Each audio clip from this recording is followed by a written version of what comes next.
Sí, es así, la verdad que para nosotros altamente satisfactorio por la convocatoria, pudo estar todo el equipo de salud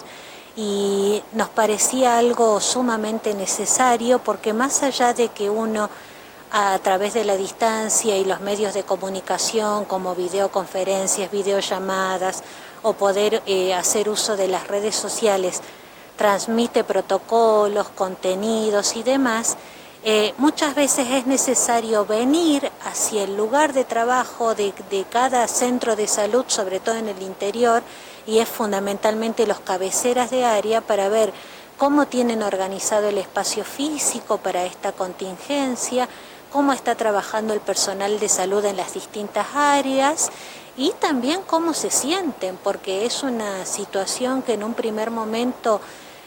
al ser nueva, al ser desconocida y demás, generó hasta angustia o miedo en el mismo personal de salud ante el desconocimiento que había. Entonces, a medida que vamos transitando la pandemia, vamos aprendiendo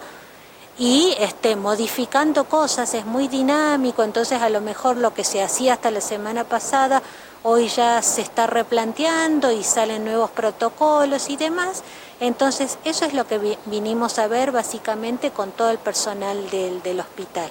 Como no, todos los ánimos del personal, ya que son los que diríamos los primeros que están en la primera línea de batalla, exacto, si se podría decir. En general está muy bien, es un grupo humano que está muy coherente, trabajando en equipo. Nosotros por ahí dejamos algunas recomendaciones para el trabajo en cada área, pero en lo general está muy bien el grupo, están bien informados, estaban trabajando muy bien, en algunos casos hasta con un exceso de lo que siempre es preferible cuidarse de más o implementar protección de más y no de menos. Están trabajando muy bien. En cuanto a los elementos de seguridad, de higiene sanitaria que tienen que tener para los controles, por ejemplo, y para recibir a la gente que tienen síntomas de COVID acá en el hospital, ¿cómo vieron este tema? Están muy bien organizados y de hecho la primera parte de la charla trató de eso, del uso de los elementos de protección personal y qué tiene que tener cada actor o agente de salud según la tarea que desarrolla, porque no es lo mismo un administrativo que está revisando papeles que quien está en contacto con el paciente o el pediatra o el cirujano, o sea, según de lo que me ocupo dentro del hospital voy a tener que requerir ciertos elementos de protección personal o no, o solamente con el barbijo social es suficiente. Entonces en eso consumimos buena parte del tiempo, pero fue muy bueno, muy interactivo, la gente pudo evacuar sus dudas, plantear preguntas y demás. Se están enviando desde la capital, desde el ministerio precisamente, los elementos de seguridad, ya porque hace un tiempo había algunas quejas por parte de algunos enfermeros que no llegaban, por ejemplo, barbijos, algo fundamental que tenían que tener en el hospital.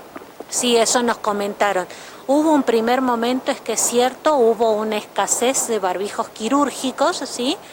a nivel de todo el país, y eso se normalizó ya hace 15 días, que de hecho la misma farmacéutica, que es la encargada de distribuir ese elemento a todo el hospital, les hizo saber que hay, que pueden distribuirlos normalmente, entonces tienen que pedir.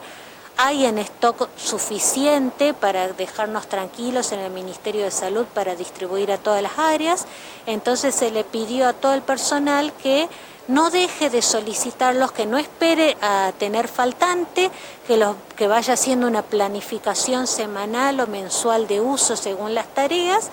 para pasarle al jefe de área y él a su vez que plantea a nivel central ministerial,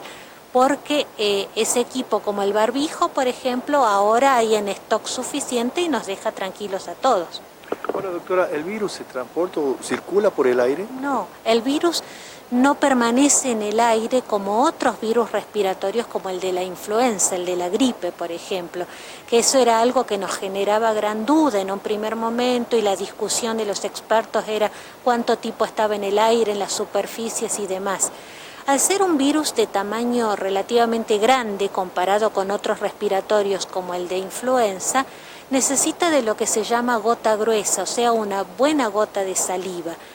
que se produce cuando un paciente infectado estornuda o tose, o también en el hablar, porque cuando uno habla proyecta pequeñas gotitas de saliva.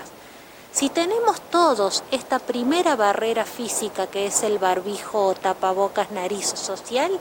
nos estamos cuidando, ya tenemos una primera barrera. En segundo lugar, esto de la distancia que mantenemos, el distanciamiento social. Y en primer lugar, lo más importante, el lavado de manos, la higiene permanente, el lavado de manos, porque nosotros tocamos el barbijo, nos tocamos la cara,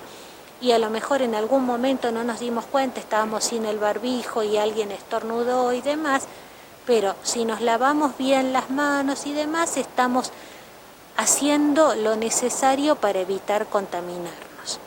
El virus cae a muy corta distancia de quien lo expulsa, entonces por eso insistimos en decontaminar las superficies, por eso el uso de la dilución de lavandina o de la dilución de alcohol, pero fundamentalmente para el cuidado de las personas, esta primera barrera física que es el barbijo social. En algunos casos recomendamos la máscara, según la tarea dentro del hospital, por ejemplo, y para todos, el común de la gente, el lavado de manos y el barbijo.